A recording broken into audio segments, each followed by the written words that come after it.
Oh my gosh, may pa-atake rin si Liva. Hoy, aminin mo, ang ganda. So, hindi naman yan magpapackaging ng bonggang-bongga kung hindi rin maganda ang laman. So, tignan na natin. So, meron nga ako in-order na another bodysuit. Ewan ko bakit nahilig ako sa mga bodysuit dahil nga, you know, habang tumatanda tayo, nag-accumulate na tayo ng mga baby fats dyan, ng mga bilbil. So, kailangan na natin ng mga body shaping, ng mga body contouring na mga damit.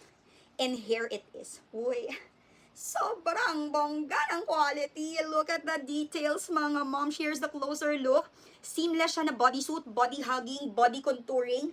Ayan, kung gusto niyo matago ang mga bilbil, mga madam, kung gusto niyo matago ang mga tummy na hindi na natin mapigilan ng paglaki. Perfect na perfect ito. Ayan, bodysuit siya.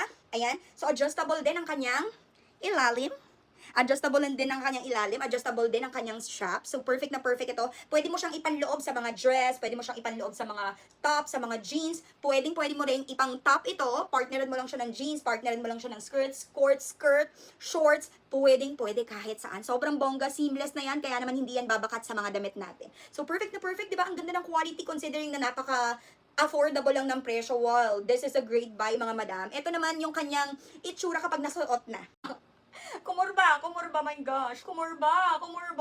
Sobrang perfect. My God. Itong masikip na skirt sa akin, tignan nyo naman, sumakto na sa akin. Sobrang ganda ng... Ay, pwede mo siyang gawing top, pwede mong gawing pang inner. Nasa sayo na kung gusto mo siyang style ng kung ano man ang gusto mo. Sobrang bongga ng quality, mga moms. Wala akong masasabi. Sobrang perfect. Yet sobrang affordable. Kaya naman kung gusto mo rin ito, ilalagay ko na lang yung link sa basket at i-check out mo na. Bye!